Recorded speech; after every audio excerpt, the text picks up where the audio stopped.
It's getting cold outside and it's getting frosty in the boardroom, Gonzo. Did you like that one? I did. It's very good. How long did it take you to write that? About 2 seconds while we were discussing the weather before we went live. and wheelie, not just the weather and wheelie bins. And wheelie bins, correct. And we'll be talking about a load of rubbish tonight as well. He's on form. Oh dear, very good. That's as good as it gets tonight. It's all downhill from here. But it was really good, mate. That joke. Thank you for joining us on the Cup of Tea tonight. It's been a while. We're here to discuss the obvious managerial situation, a little bit of transfer talk, and we've got some questions that have been sent in pre-show by some of yourselves, and we'll be interacting with the live chat as we go. But Gonzo, the big story tonight, Betfair caused a little bit of a kerfuffle, didn't they? They suspended betting on the next Premier League manager to go and the next West Ham manager due to large amounts of money being placed on David Moyes getting sacked and Rafa Benitez becoming the next West Ham manager. Oh, I didn't know that. How much money did you put down on it? I can guarantee you it wasn't me, that's for sure. Changing the markets, manipulating the markets in such a fashion. I said it was David Dullivan. Somebody called David Dullivan. That's right. Yeah, absolutely.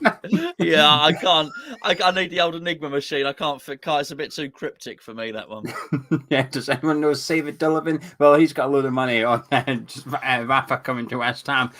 So yes, that's certainly at least sparked a bit of conversation in a topic. And then it's been put out by Sean Whetstone, ex-West Ham employee, and Jacob Steinberg. So all this sort of West Ham reliable news sources have come out and said, no, there's nothing in this that we're aware of. He should be here for the Everton game kind of thing. But interestingly, none of them ruled out Rafa being the next manager. I noticed they just said Moyes will be here for Everton. Nobody said, well, Rafa ain't the next guy along. Nobody commented on that part. They just commented on the part that Moyes hasn't been sacked as yet. And David Moyes did take training earlier on today. Craig Dawson absent from training, which would suggest that his move to Wolves is getting a little bit closer. So yeah, that's the latest news. Now, Gonzo's not going to talk about Rafa too much. Just gives a general vibe, though. Yeah, well, he's a Spanish manager. I think the whole the whole list is. I mean, that's really moved a lot. Geo, I told you. I mean, I've cooked a risotto, lovely risotto. Cooked a lovely risotto. Watched a film with the kids, and now the whole managerial landscape's changed literally in the time that takes to happen. That being said, it did take me 2 days to cook the risotto. But no, I think it's an uninspiring list, Geo. It feels like it feels like they've reached for the managerial dossier, and it's almost like they've got the dossier out. No, where's that? Ah, there it is. There's the Rafa. Yeah, God, he was good at Liverpool, wasn't he? And I feel there's a little bit of that in it. What I would say on Rafa is earlier on I was listening to Martin Keown going in. It was horrible to a couple of West Ham fans. Horrible. And I felt for him, actually. I did feel for him because he's the host of the show. He's got the button. He talks over them. They don't have the ability to come back to him because he can just stop them and cut them off. And the way he dealt with them and the way he dealt with an Everton fan who basically was protesting, and the Everton fan admitted to booing. Yet the way he went to the West Ham fans saying they were going to create a toxic atmosphere, they're going to make it easy for Everton. He basically belittled the West Ham fans. I'd love to have it out of him, quite frankly. I don't mean physically face to face because he beat me up. I was going to say, I'd be backing Martin Keown. I'm sure you would. David Dullivan will be having quite a lot of money on that. He would. However, suspended betting on Keown to batter Gonzo. Yeah, for sure. Over the airwaves, I'm taking him out. Anyway, so I thought he was quite mean to the West Ham fans. However, during that little segment, Simon Jordan piped up. Probably fight him, to be fair. Simon Jordan had something to say, and he said that he found Rafa divisive. And I thought about it. I thought, well, actually, he is. He does. Man, what Jordan meant was he managed to fall out with all ownership, really. And I do see that as being a marriage made in hell, unless it really is a short-term one. But I want to make this point really clear. I do not want Rafa Benitez as our next manager. But I can see that being very, very divisive He does tend to kick off if he doesn't get his own way. But anyway, I've already recorded the video for tomorrow, so I'll go into more detail about the reasons I think it's not a great idea in terms of the team and in terms of the football and whatnot. But to be fair, I would say this: it's not. I do think he has more chance of keeping us up than David Moyes. I will give that little spoiler, to be perfectly honest with you. But he's way down the list. Well, this is the point we've got to now. It's almost getting to the point of anyone but David Moyes, isn't it? Because you're becoming convinced that we will get relegated. Should David Moyes see out the season, you expect us to get relegated. So actually, any other manager, the worst they can do is probably what you expect David Moyes to do if he retained his job for the rest of the season, which is get relegated. So that is the worst thing they could possibly do. But it feels like we're going to be doing that anyway. So we might as well roll the dice. I heard the Keown thing earlier. I only saw a clip of it on social media, and he was arguing with a fan called Simon, a West Ham fan called Simon. Yes, I thought Simon handled himself fantastically well, and I thought he nailed Keown to the wall really. And my favourite bit was at the end when the fan said to Keown, "Well, Martin, what's our identity then?" You said, "We've got one. What is it?" And he went, "Well, you play 4-3-3." A, we don't play 4-3-3, and B, doesn't really answer the question anyway. Even if we did play 4-3-3, all Martin Keown did was prove Simon's point, which was you don't really watch West Ham, do you? Which is fine. Just say you haven't really seen West Ham much, but you think Moyes has done well in the last couple of years, and just say that. But don't just say. Well, it was the way Martin Keown said, "Had you ever heard of Paquette and Skamaka before they came to West Ham?" And the fan was like, "No." And he was like, "Well, you come on here with your knowledge. You never even heard of them." So I was like, "What's that?" I mean, he was so aloof, and he was condescending, and he was really presumptuous when he turned around and he says, "It's something that we sometimes get when we do this. People will be critical, and someone will say, 'Oh, just get behind the team,' like as if we don't sing for the team and we don't cheer and chant when we're at the ground. Of course we do, And it was just so presumptuous. It was such an insult the way Keown said to the guy at the first caller and said to him, I'm presuming you go in with that attitude because that's the way you're coming on here, as if people don't have the capacity to act differently, as if he can't have that debate with Martin Keown and then walk into the stadium and sing 'Come On You Irons.' And it's absolutely ridiculous. And the thing I hate about it, because it's absolutely stacked in his favour. And I think he was a bully as a player, Keown, and I think he's a bit of a bully as a talk show host as well, or co-host, or whatever it is. And I think they've forgotten the premise of it. It's talk sport. The whole foundation of that station was built upon people calling up and giving their opinions. And unfortunately, Martin Keown could say, "Well, can I come back to you on that? Let me come back to you on that point." However, when the chap made the point that, "Hold on, Martin, we've won 5 games in the past year," Keown skipped it. He didn't want any part of that section of the argument because that didn't suit his narrative. But unfortunately, it's so stacked in his favour that fan can't come back and say, "Hold on, Martin, you've skipped that. You've not addressed the point that I've made there." So yeah, I didn't like it at all. And he was so. If you listen to the way he dealt with the Everton fan, he was so flowery and lovely and pleasant to the Everton fan. Honestly, it just smacks of double standards. Really, not nice. In regards to Rafa, I can see both sides of the coin here. He wouldn't be nowhere near the top of my list. I think there's plenty of other managers better than him, and I'd be surprised if we couldn't get better managers than Rafa Benitez. The problem is, I'm not sure our chairman is aware of those better managers. Half the names that you see the fans want, who are foreign-based, which if I was to ask the chat right now who they wanted in as next manager, but you half the names getting listed, David Sullivan has never heard of. Sure. And I think this is part of the problem. You make a joke about how he gets out that door save and 10 years ago and blows it. You're probably not wrong. That's probably, he's got his contact list there, which you'll scroll down and it'll just be British-based managers. Maybe one or two foreign managers that have managed in the Premier League, and that is that. I think if there's a manager out there that's never managed in the Premier League before or has no connections to West Ham, forget it. It's not happening. You're not. I don't think he would take a punt on somebody that's predominantly managed only in the Bundesliga. He won't come to West Ham because Sullivan won't be aware of him. And I think this is where I'm getting to the point where it's getting to feel a little bit like anyone but Moyes, really. And I don't want to feel like that when I hear Benitez. I mean, there's no doubt about it. Benitez has had a better managerial career than David Moyes. Benitez has won trophies plural, and he's won the big ones. He's won the Champions League. He's won the Spanish division twice with Valencia, I think, as well as the UEFA Cup.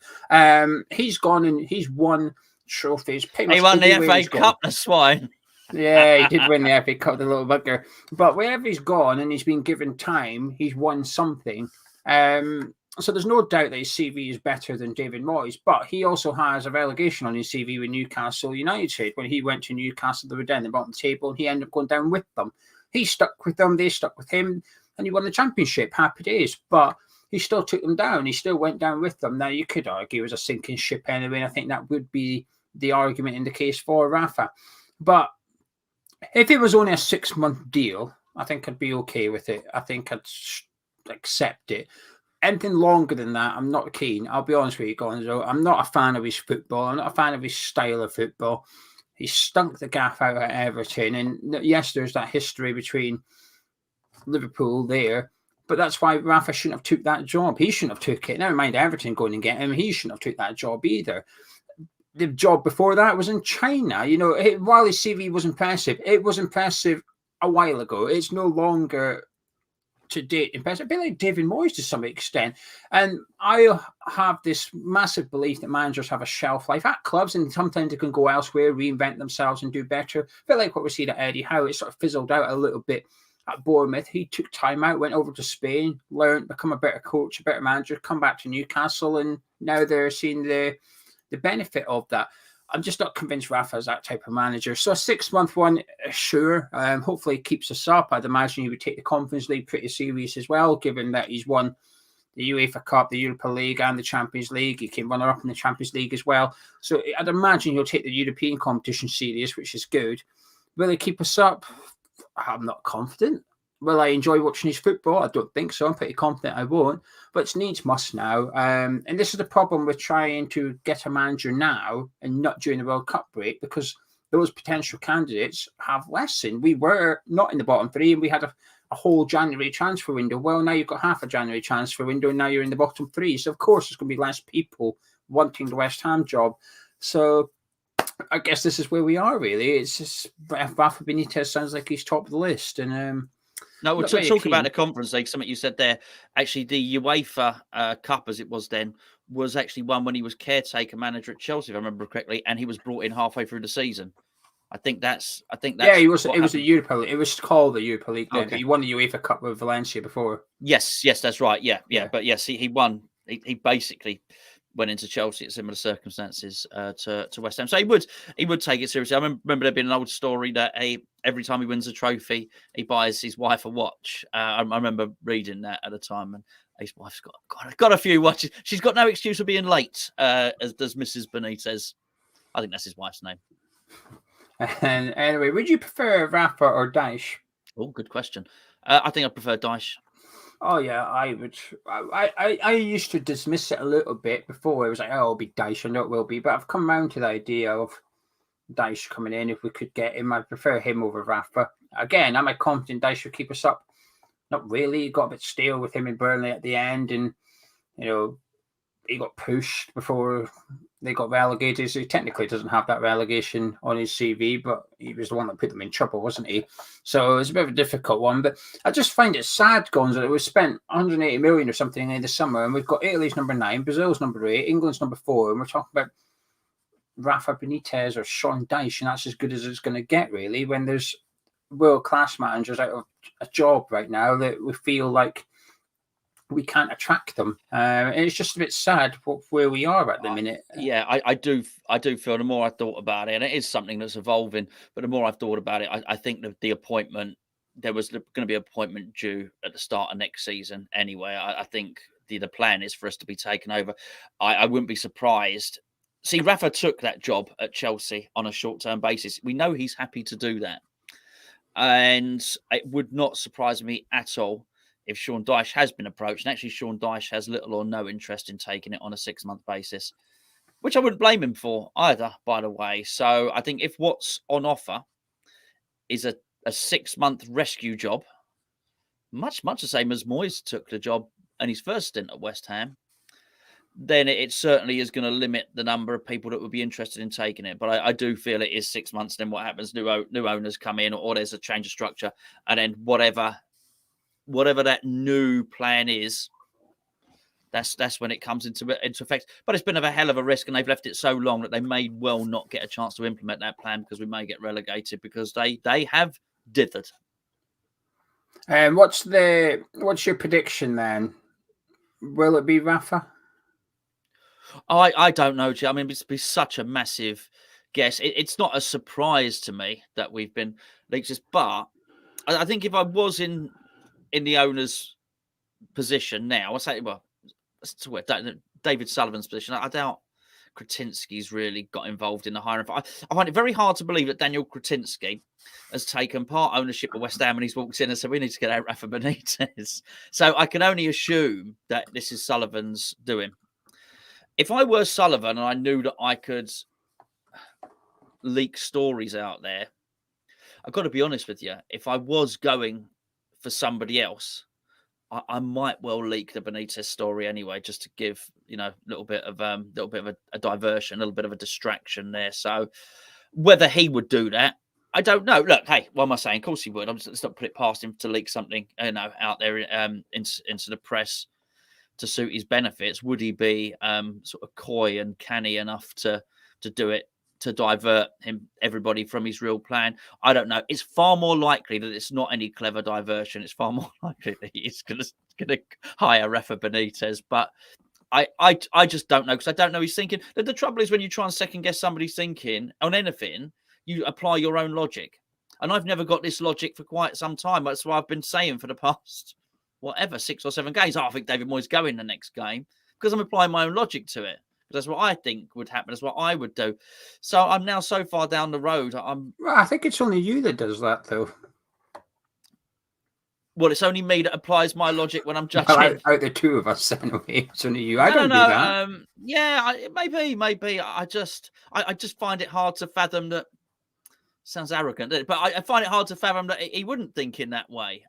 Why can he not see that we're in trouble? I always think the penny's going to drop. He'll suss it out. He'll realise. He'll look at the league table. He'll realise we're dropping down. He'll look at the past 12 months' form. He'll realise it's been bad.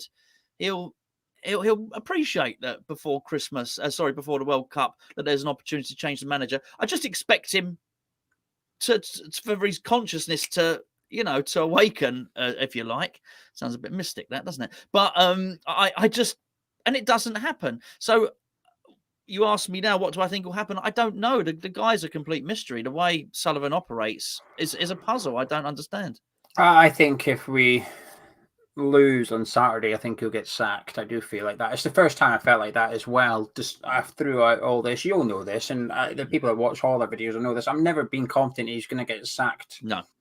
After Brentford, after Leeds, I thought the Brentford FA Cup that's what I call the win-win for David Moyes. Yep. He wins the game. Hey, reset that game counter. We lose, don't worry about it. It's only the cup, move along kind of thing.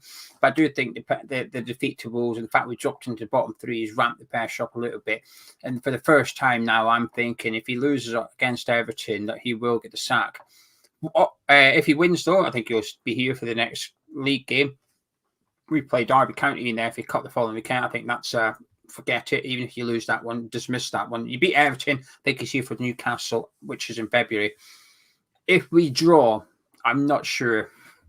I have to be honest. I'm not sure what will happen if we draw. I like to think they'd sack him. I've just got this horrible feeling it might not be enough. But I say the good thing is it's at home, so it'll be easy for fans to voice their opinion should we draw that game, and then just maybe then that. When you speak about the penny dropping, well, you'd have no excuse for him not to drop then, because I think he'd be perfectly aware that the fans aren't too happy with David Moyes and the performance. I mean, if it's a draw, it's perfectly feasible. You see both managers get sacked on Saturday afternoon. Yes, absolutely. I feel as though they've already decided that they're going to. And that doesn't mean I don't believe that if they win, they reverse their decision. But I sort of think they've probably decided what they're going to do. They probably expect the draw or the loss.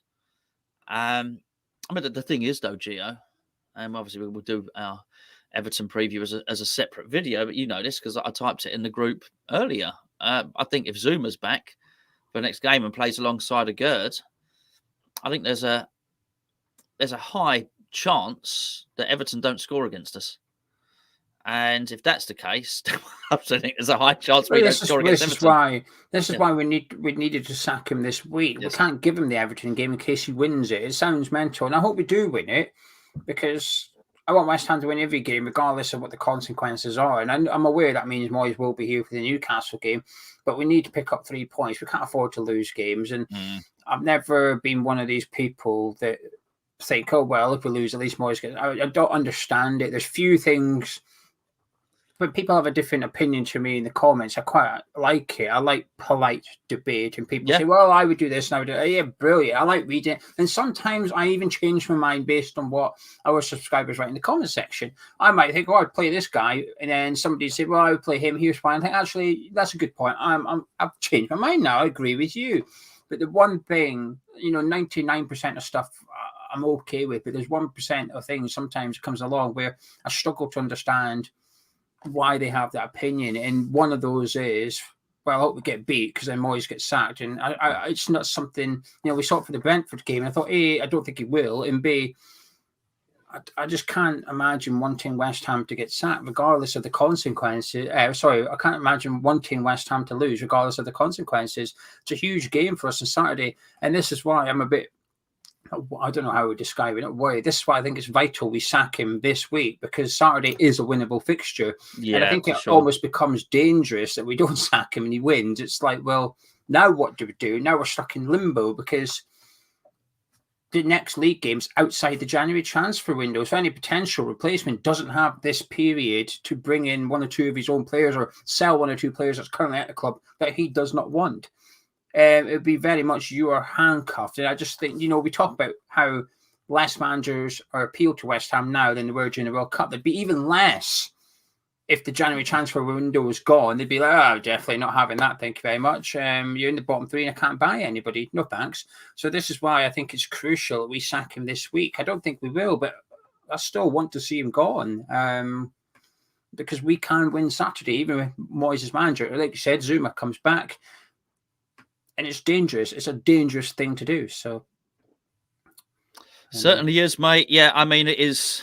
Oh, it's the wrong fixture at the wrong time, isn't it? Really, or should I say, the right fixture at the wrong time would probably be a better way of describing it. We're just not in a position where we can throw away 3 points. So it's, it's a case of almost putting the club.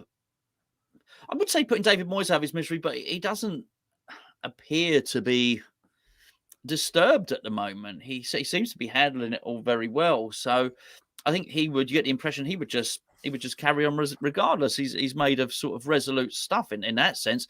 Stubborn and sticks to his guns, as which were really admirable qualities. Don't get me wrong, but I think in this instance it stopped him from being able to implement tactical change and team change. And so it's more a case of putting the club out of its misery. And I think that's what the whole lose this next game thing means. And I do understand it, by the way. I don't think overly think poorly of fans that want us to lose next game. I know it's not because they don't want to see West Ham get relegated. They actually think their belief is if we get rid of Moyes now, we lose the game. Yeah, short-term what you're saying. Long-term gain. I just don't. I'm that worried about it. I'm not sure we can lose the 3 points. The best case scenario, I've got to be fair because I don't think Moyes is ultimately the right guy to lead the club forward. I think probably the best outcome would be actually we win the game, we get the 3 points, and then they sack Moyes. And which is never going to happen. It's never going to happen. Though, you're quite right. You're quite right. Okay, I guess the only other option is we beat Everton, we get beat by Derby in the FA Cup, and that gets Moyes sacked. So then that way we get the 3 points. The manager goes, and the new manager's got 24 hours to buy players, and that's it. So, absolutely.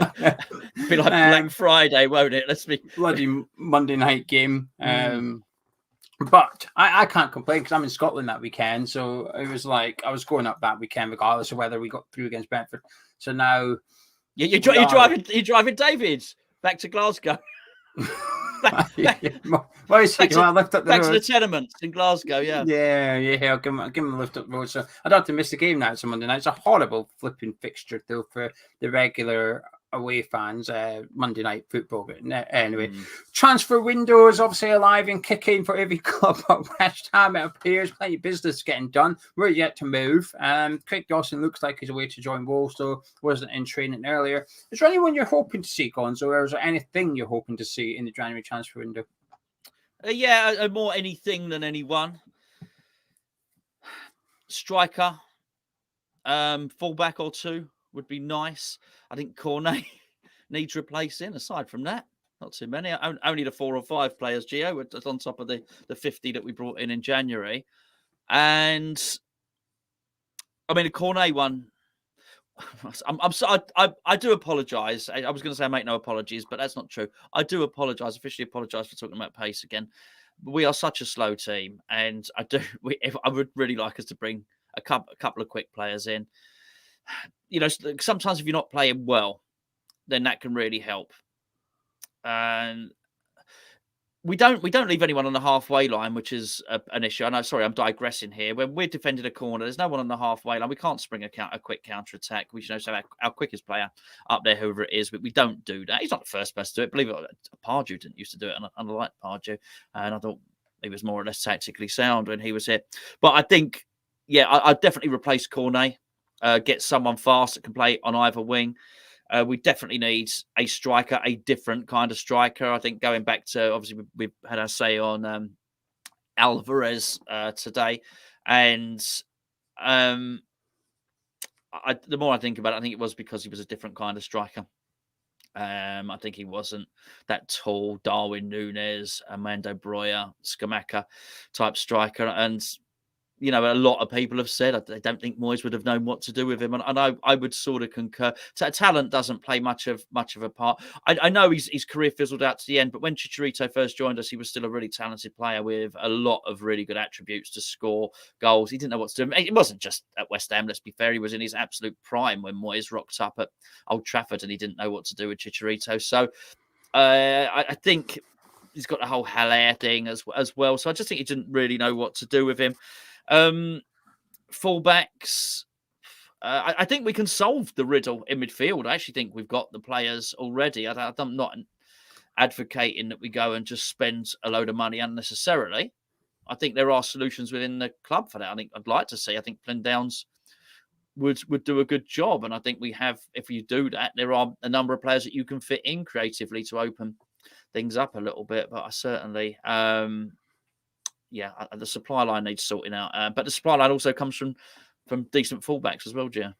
Yeah, I think I wouldn't mind a fullback. I was adamant for a right back coming into the window, but I think Soufal's actually picked up over the last couple of weeks. So I'm a bit maybe he can do for now, kind of thing.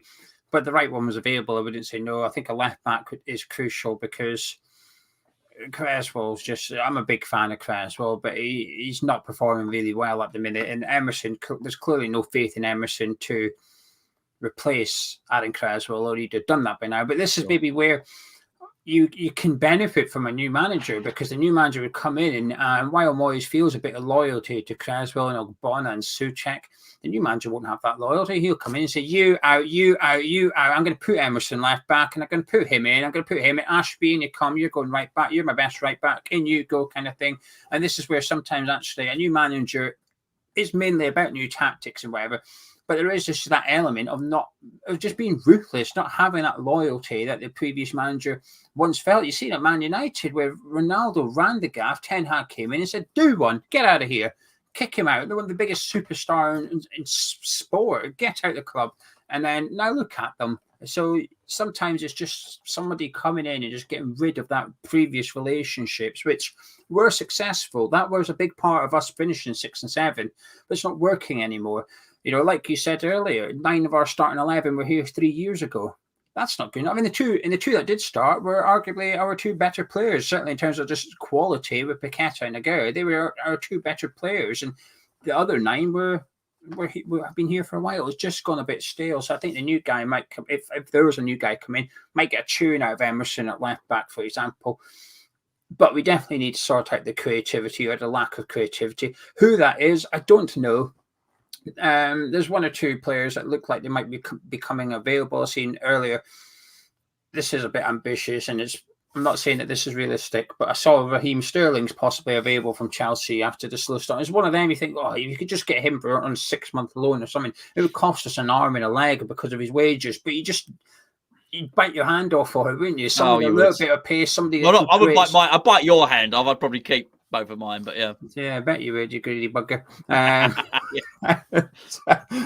But there's a lot to be done, but there's 2 weeks to go. Dan Juma is in London, looking like he's possibly speaking to Everton, but he's somebody that we've held interested in the past. The latest regarding Terem Moffi is that Lorient have rejected our bid. The player doesn't even want to come either, apparently. He's angling for a move to Nice instead. He wants to stay in France, so we'll see what happens with that one. Michail Antonio has been linked to Everton tonight, Gonzo. Basically, it's funny. Yes, and after that he'll be linked to Newcastle. I can see where this is going. Yeah, yeah, I can see. So, someone's got a paint by numbers method of reporting transfers, haven't they? Before you know it, Everton are bidding for Nea Figueroa. 40 million. There you go. Yeah, interesting. Best not play him on Saturday, lads. Get him out of the team. But apparently he's Everton are looking at him, which is a bit more realistic than last week's rumor that Chelsea were looking at Miguel. That was a great one. That was fantastic. That was a corker. Yeah, tickled me. Declan Rice being lined up by Arsenal in the summer. There's a lot coming out about that this evening. Jacob Steinberg leading that story as well, saying there's a lot of credibility in it, that Arsenal are essentially banking on the Champions League money, and that they believe he can make a big difference to Arsenal. And given where Arsenal are and what they're doing, you can see why perhaps would be appealing to Declan Rice. And apparently, though, this is the thing that's bugged me. It says Declan made aware of Arsenal's interest weeks ago. Well, so, I can tell. Yeah, absolutely. He was the only West Ham player who Mikel Arteta didn't try and attack. So, maybe Ivan Toney and Recklin Dice will be having some money on that transfer happening in the summer. That's right. Oh, he played, didn't he, last night, Ivan Toney? Well, he's not banned yet, is he? He can do what he wants. I thought, hold on, how is this even possible? First, he had a broken leg. Secondly, I thought he was meant to be in the nick. Well, how's he walking? Never mind walking free. Ironically, Brentford gambled on Ivan Toney's fitness. They certainly did. Do you know something? I want them to keep playing him, though, because they're going to keep playing teams around us. So I want Ivan Toney to keep playing. They played Brentford. I was playing. Tony was fit and able to play because he was more likely to score, and they were going to take points out of Bournemouth, and they did. So happy days. Keep playing Ivan Toney as far as I'm concerned. Even if he gets banned, keep playing him, because then you can get kicked out of the league, and that's only 2 places up for relegation. Yes. Just our chances of going down. Any West Ham news or rumours you want to discuss before we do the questions?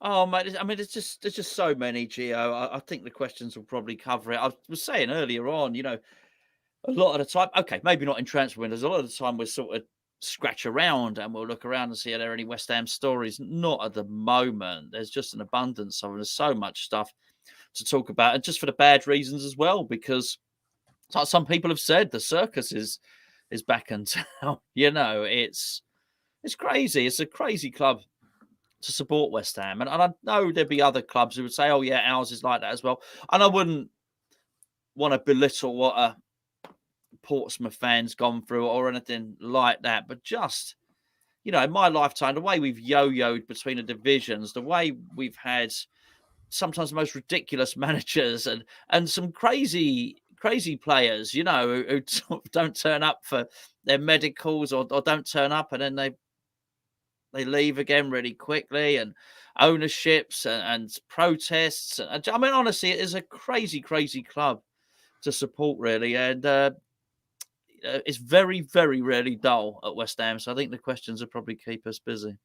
Yeah, they certainly will. Don't you worry about that. But while we're here, we're halfway through this show. Please do drop a like on the video if you're with us by clicking the thumbs up. It's free. It'll take you about 2 seconds. Really helps the channel out. And make sure you subscribe if you're new to Hammers Chat as well. Right then, Gonzo. Daniel Bain says, your best attempt at answering why Moyes went from overachieving to underachieving so quickly. What a question. Yeah, I think the team got old and so did the tactics, if I was going to be really, really simplistic about it. I think sometimes also you've got to recognise that the landscape around you is changing. And I don't think he did. I think he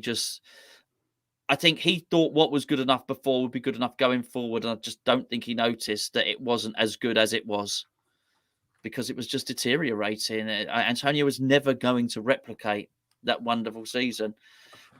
Cresswell at his age was never going to have another season where he was sort of almost as good as Robertson and Trent Alexander-Arnold in terms of creativity from defensive positions. Very rare to have a midfielder that scores double-figure goals.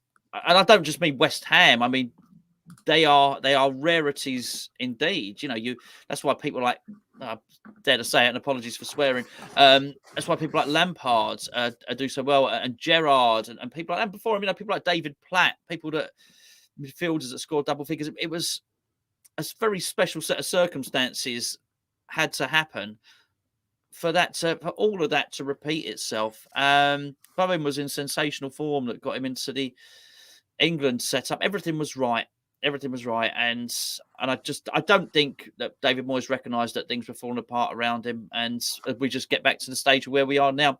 We discussed earlier on the podcast Diary of a CEO, where David Moyes was on that, and David Moyes talked about breaking up the team. It's not the first time we've heard him say it. He talked about breaking up the team and bringing in fresh, vibrant, energetic players. I think he says the words, and I think as he's saying it, he believes it, but without actually even recognising that he's not done that. As we say, 9 of the 11 players that played against Wolves were playing 3 years ago. He's not broken up the team, and no longer a team young, vibrant and energetic. And I think that's a large part of it. And then you've got the whole tactical thing as well, which is people have sussed us out and we don't have a plan B. Yeah, I think your aging part is bang on, really, because the Antonio today is not the Antonio from a couple of years ago. He's not as fast. He's not as powerful. He's not as good on the ball. I mean, he was erratic back then, but he's got worse on the ball this season as well.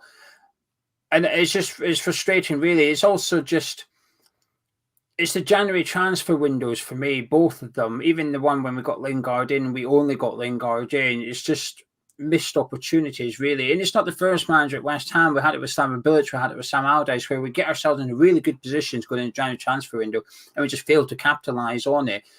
Yeah. And you can't keep blaming the manager when it's happening to 3 different managers now. Well, that's got to be on the board as well. And I think what happened, the thing with West Ham is it's the same as Leicester City. It's the same as when Wolves were going through it. It's always temporary. Your success, if you can put that in inverted commas, your success is just that. It's a short-term thing because it's taking advantage of other clubs not performing well. You're going through a purple patch for whatever reason. Maybe you've stumbled on tactics that's working. Maybe you've just got an incredible form and an incredible player in incredible form, which is winning you games on his own sometimes, whatever. It can be a whole host of things. And you just go. But the problem is the foundations ain't there. So what goes up must come down and all that. And that's why Newcastle are completely different at the minute. You look at Newcastle, there's no feel of short term about it. You're thinking they're there to stay. They're only going to keep investing. They're going to invest wisely. They're building the infrastructure by getting the likes of Dan Answorth in. And they're going to go up there. And that's what I now see the Premier League as a top 7. They haven't even achieved European football yet, Newcastle, but I already see them making a top 7 now because they're there to stay. They're building stuff. They've got the money. Whereas West Ham didn't have anything. We didn't have the infrastructure. We didn't have the money. We didn't have the clout. We don't have a serial winner as a manager.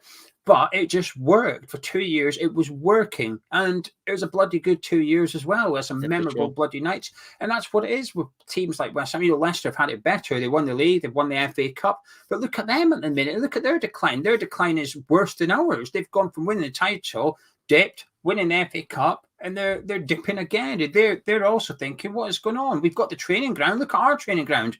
At least Leicester have got some infrastructure in place. Sure. Yeah. We don't even have that. So it was always going to be a little bit temporary, I guess. But it's the sussing out thing for me is the biggest one.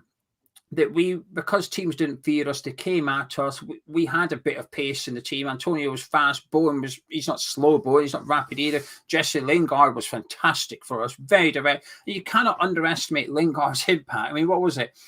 11 goals in 16 games, 9 goals in 16 games, plus a handful of assists. Plus lots of assists, yeah. It was incredible. You can go buy another 100 players and they will never do that in such a short space of time again. It was just, I guess, luck to some extent. Moyes really liked him to come in, and it just worked like that. He was the right player at the right time. Yeah. It won't happen again. And that really just kept us in that top 6 for the remainder of that season.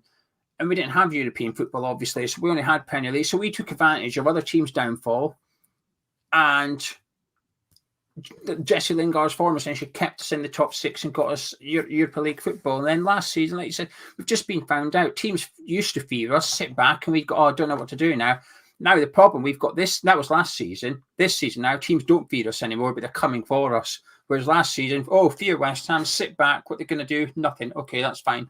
But now it's like, don't worry, they're not going to do anything. Get at them. We can get 3 points. And it's working.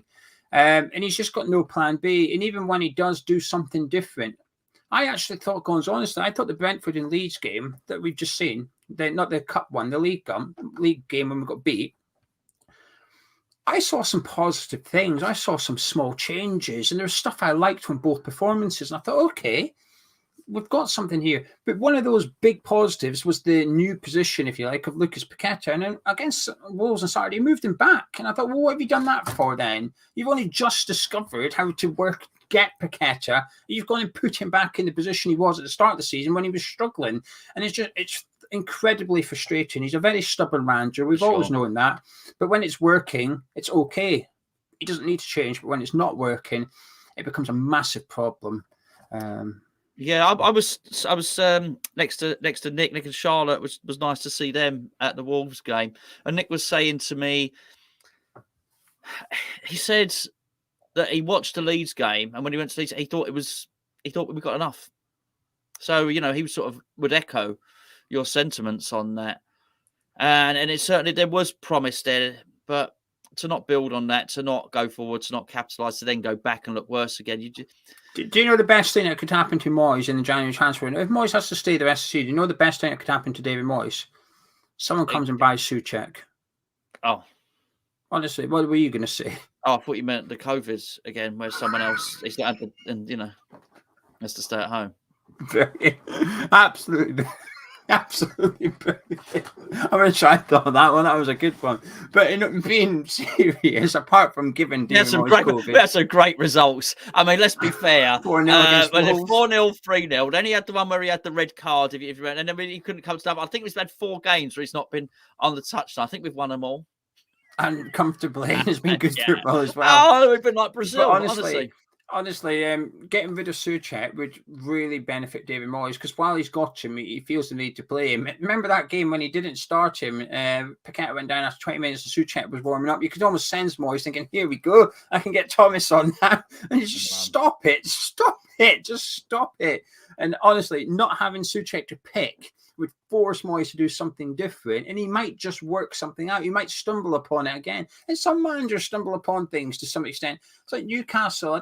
You can give him the benefit of the doubt here, but Eddie Howe putting Yolanton in centre midfield, or when Iwobi went centre midfield for Everton, is it a stroke of genius, or is it a little bit of luck, which is we'll give it a try and it's worked out kind of thing? It is possibly a little bit of both, but I don't know. But it's very impressive, I've got to say. Anyway, Joe Linton thing is impressive. Before we move on to the next questions, just want to say thank you to probably the admin of Diary of a CEO YouTube channel. They commented in my channel. I thought it was a fake account. It happens. You get a fake account, don't you? Yeah. Anyway, it came up on my phone on this. Do you know we've got like a YouTube app, and it comes up, and when you get a comment from a verified account, it comes up as a notification. So I thought, oh, hang on a minute, it is actually Diary of a CEO.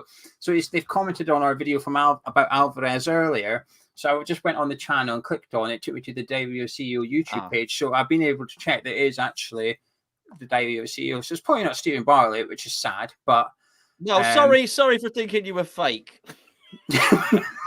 But it's a very good channel and a very good interview. Thank you. Yeah, the patrons will know I'm a big fan of their podcast.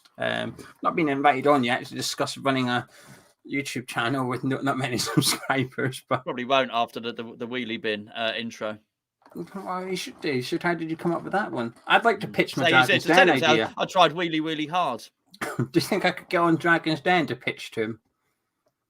I don't have much to offer, but No. We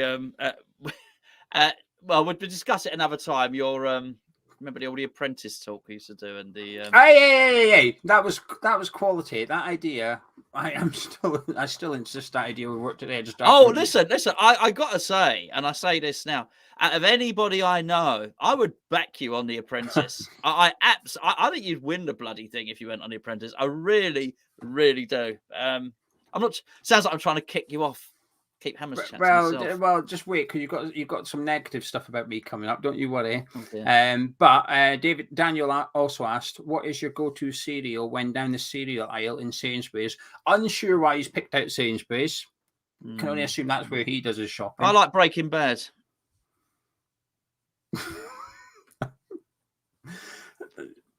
Never mind. Daniel, frosted shreddies for myself. It's got to be the proper ones, though. I'm on the porridge at the moment, mate. But thanks for the question. I used to like ricicles. They stopped them. Ricicles were the number one. It's absolute disgrace. Quite frankly, I do think that Kellogg should have been hauled before whatever commission there is for basically withdrawing the finest cereal ever been made. Ricicles were fantastic. People like Jamie Oliver have ruined it. What did Jamie Oliver do? What did he do? Steal all the ricicles? Was he like a hamburglar? But he stole all the ricicles. No, do you know? I've got a real pet hatred for Jamie Oliver. I do. Have you? Yeah, he genuinely makes my blood boil. Oh. Do you know if I had like Room 101 with 3 celebrities, he would be my number one. I laughed and actually spat there when I know. Do you really? Jamie I don't hate him that much. I wouldn't spit on him. I'm not massive at him. I was laughter. You would throw Jamie Oliver in room. Tell us why. We must know. Because he's always trying to get stuff banned, isn't he? And listen, I'm all for making the country healthier. That's fine. I could do with a bit of advice myself. Gonzo's taking advice at the minute. But he's chubby. Do you know what I mean? If Joe Wicks was telling me you need to do this to your diet, I can't really complain. I look at him and go, yeah, fair enough, fine. But when there's a chubby bloke saying to me, you can't be doing that in your diet, I think, mate, just back up a minute, first of all. But he tried to get 2 for 1. Well, he probably can't.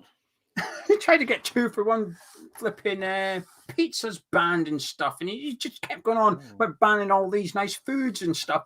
And then you watch him on his flipping £1 budget meals or whatever. I've only bought this and this. Then he starts chopping stuff. Then he goes in his cupboard and gets out herbs and stuff. Hang on a minute. You can't just ignore that. You've added stuff. Do you remember when Jackmate did that video and there was that YouTuber and he said he was going to spend only a pound for the day, and he had this pound to last him all day, and his YouTube was really rich, right? Multi-millionaire YouTuber. Oh, damn him. Anyway, and halfway through the day, he went shopping and spent like a few £100 on shopping or something. But apparently that didn't count towards the pound or something. It was very funny. Great video. Yeah, he bought a beard comb and he said, but it's not food, so it doesn't really count. It doesn't count. Because we all got a beard comb, haven't we?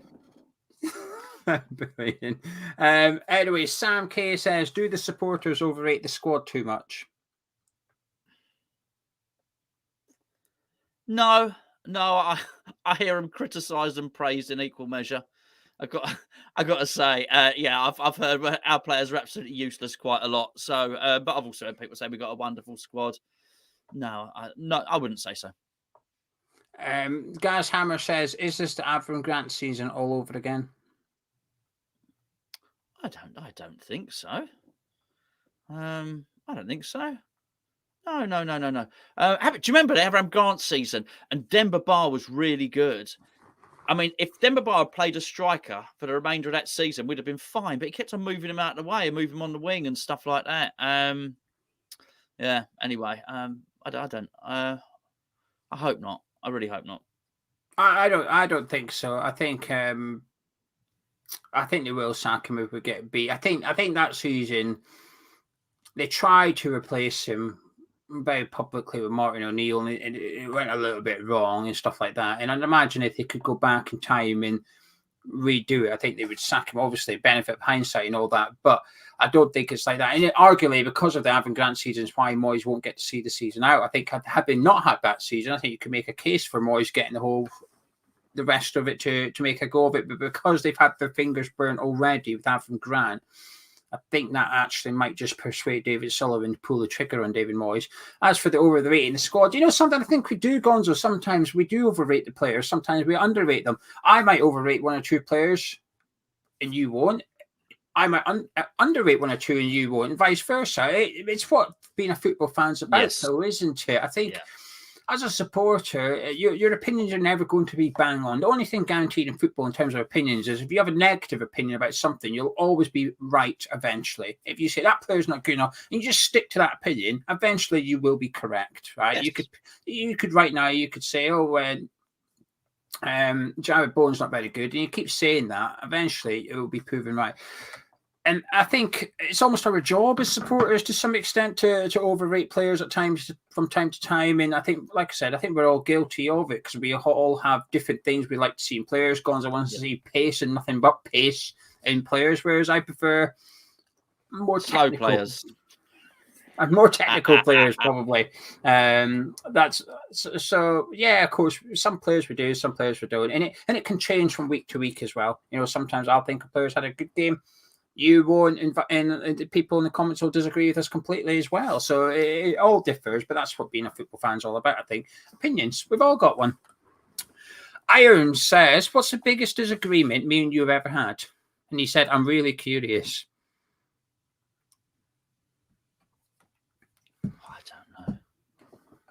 I don't know. It's probably about something really boring, like thumbnails or... We don't really have disagreements, do we? I know people think, come on, 7 years. We've never really had a row. No. We've had crosswords. We've had crosswords. We've had not disagreements. No. We've had I wouldn't. No, you'd be really disappointed. I think it would be something really mundane, like videos scheduled at the wrong time. But I'm not talking about fisticuffs and shouting. Have either of us ever shouted at one another? I mean, it's just. Well, Peter says, what's the longest we've gone without talking to each other?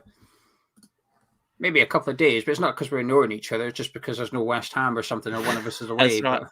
Yeah. There won't be. There's nothing. I'm afraid there's nothing juicy. everyone's fishing, but no, there's nothing particularly juicy there. I'm afraid. It's all quite boring. I wasn't digging out Declan Rice. It was just a joke. It was a joke. It's when I said Arsenal want Rice, and I said Rice being aware of it, I can tell. It was just a joke. Oh, come on. Yeah, come on. It's what we do. We like to try and have a laugh. Yes, we'll be live on... Oh, by the way, live chat, I'm taking your questions now. So please, if you've got any questions or topics you want us to discuss briefly, stick them into the live chat and we'll have a quick talk about it.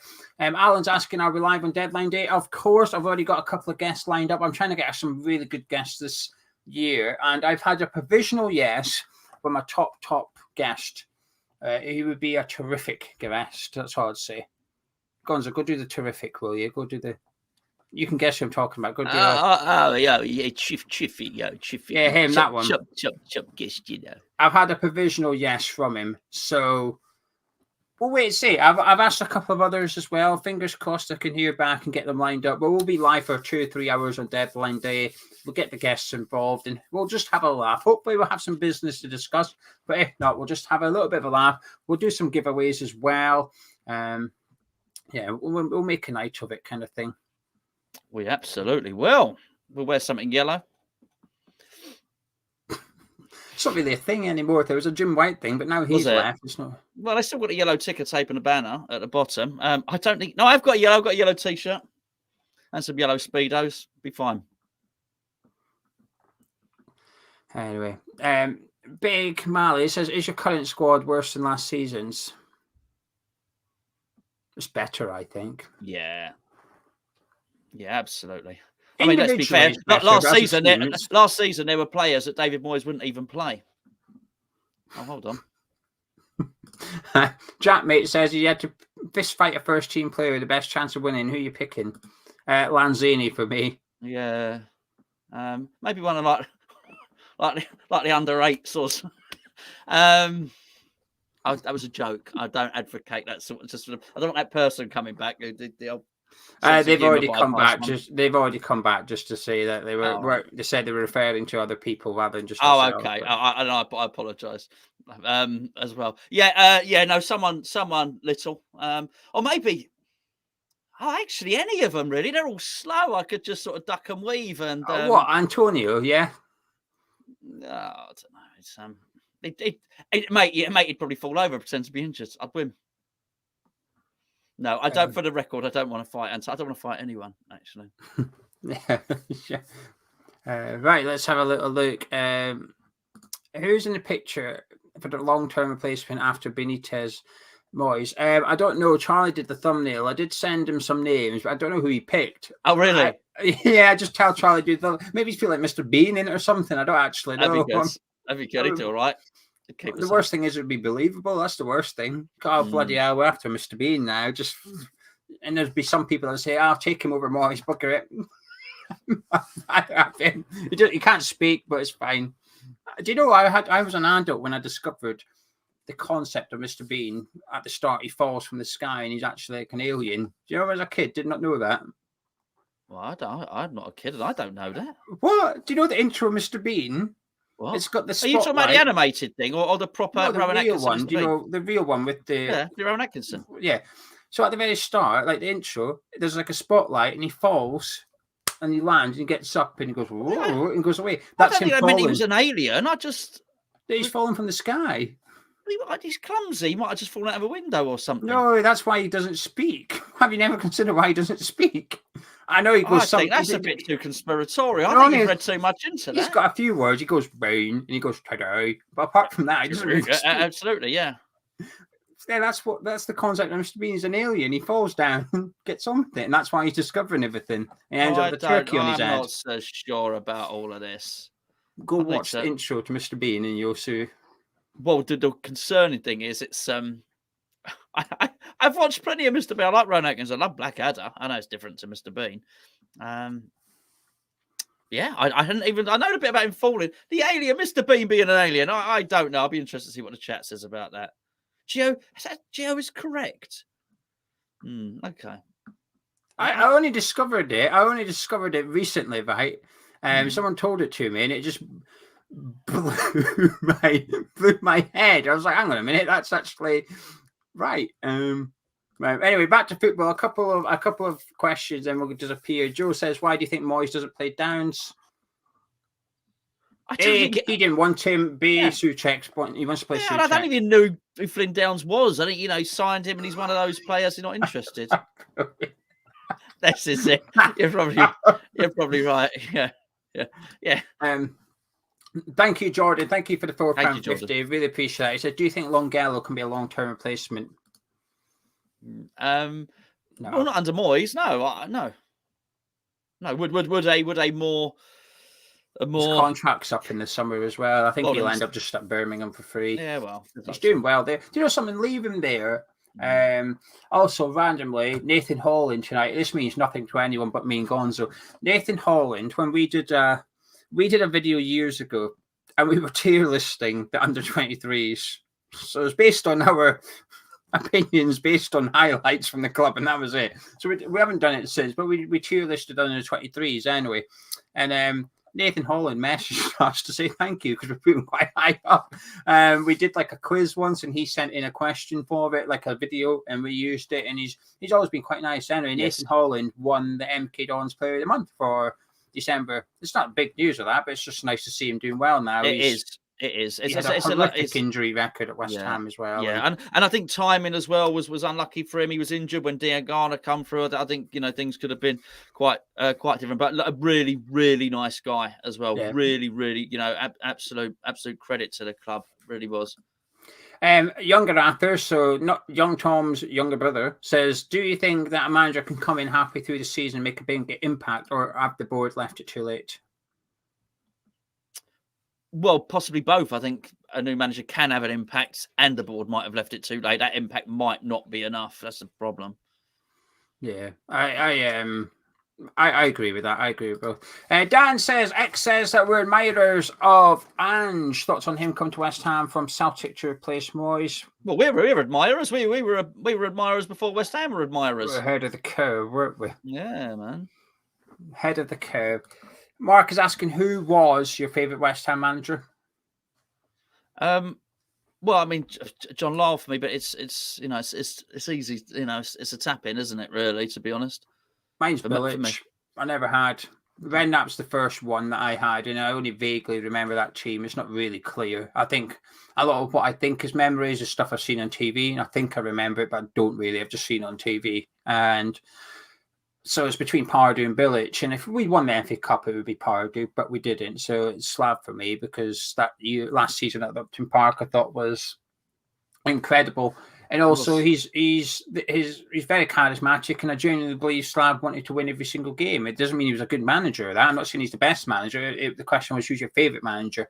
And Slaven Bilic for me. If I could interview one person for this channel, it's Slaven Bilic. He's my number one person to get, and I've almost got him on a couple of occasions. Yes, it's really pissed me off I've not got him, but I'm still hopeful one day I'll get to. He just needs to leave Watford. I mean, I thought he'd be gone by now, given it's Watford, but he's still there. So hopefully one day. I'd like to interview Jamie Oliver. I bet you would. Right, 1-2 more. Angus says, how major do you think Stuart Pearce's departure's been? It's definitely had a negative impact, but to what extent? A percentage, it's not the main one, but I think when you add it all together with Mark Noble and with the hurried nature of the restructuring and everything like that, I think it's added. It's part of the bigger picture, which has been a series of bad decisions. If you had to bet your life on West Ham staying up or getting relegated, what would you bet on? Oh man, Jack, I like betting 10 pence. He's asking. I bet 10 pence on bets. He's asking me my life savings. Funny enough, it's about 10 pence. So with that in mind, I think we'll stay up. I think so as well, but I don't think Moyes will be the manager. No. Scott, can't believe the mascot story. What's the mascot story? Huh? Do you know what he's talking about? Oh, I don't know what the mascot story is. Scott, you're going to have to put it in. I'm not sure what you're referring to here. Well, it depends. It depends how the story goes and whether you put it in. Jordan, anyone else forget about Almo Furtado? Well, I had until Jordan just mentioned him. Yeah, I forgot about him. Sorry, it cost you £1.79 to remind me, though, Jordan. Charlie loved him. Charlie loved Morgan Almo Furtado. Charlie absolutely loved him. Nick Craven, thank you, Nick, says, what's your Chinese and Indian takeaway? What is he asking? What's our favourite, or what do I order? What do you order? Oh, so lamb boona and chicken shashlik. I like from the Chinese, and from the Indian, I sort of like a chicken, mixed vegetables, and chicken and sweet corn soup. I like duck. I've got to have duck, and then just sweet and sour chicken with egg fried rice. Indian, I don't know. I just mix it up. I don't really have a go-to when it comes to the Indian. In all honesty, don't really have a go-to. There's a great sketch, by the way, on Gavin and Stacey, where Smithy, who's James, obviously played by James Corden, who is another West Ham fan, by the way. Scott, thank you. Thank you. He's basically, everybody's ordering, and basically lots of people order korma, and he orders lamboona, and he gets annoyed. He said, hold on a second, why don't you just order lamboonas? Because when it all comes in, you will nick my lamboona, and no one eats any of your korma. And he's absolutely right. Smithy, not James Corden. Well, both of them. What were you just saying then? Scott, so we did the interview with Greg Taylor before his testimonial. Sure. Against West Ham, Cambridge against West Ham. And when I was speaking to Greg, he was telling me that he was a mascot for West Ham in a game against Aston Villa, but he couldn't remember the score or anything. He had a vague remember of what season it was. Anyway, Scott thought, hang on a minute, I think I was mascot. And Scott sent me a picture of the programme, and Greg Taylor's there, and Scott is right underneath him. So Scott was watching a video with Greg Taylor, and they were both mascots on the same day for West Ham. Amazing. bonkers, absolutely bonkers. Ryan, thank you for the £2. Thanks, Ryan. And it says we're looking very attractive. Right, we're going to leave it there, and I'll tell you why. Thank you very much for everybody joining us. Please do drop a like on it if you've enjoyed it. We'll be back later on the week or next week over on Patreon with our mug of tea, but also because Stell is going live now. He might already be live. Do go check out his channel. You haven't done already. Head on over there. West Ham Voice. Go check out. Good channel. But make sure you subscribe to Hammer's Chat. Gonzo's back tomorrow morning with his thoughts on Rafa Benitez. I'll be back tomorrow night. Don't know what I'm doing yet, but I'm sure West Ham will provide me with something tomorrow to discuss. Catch you then.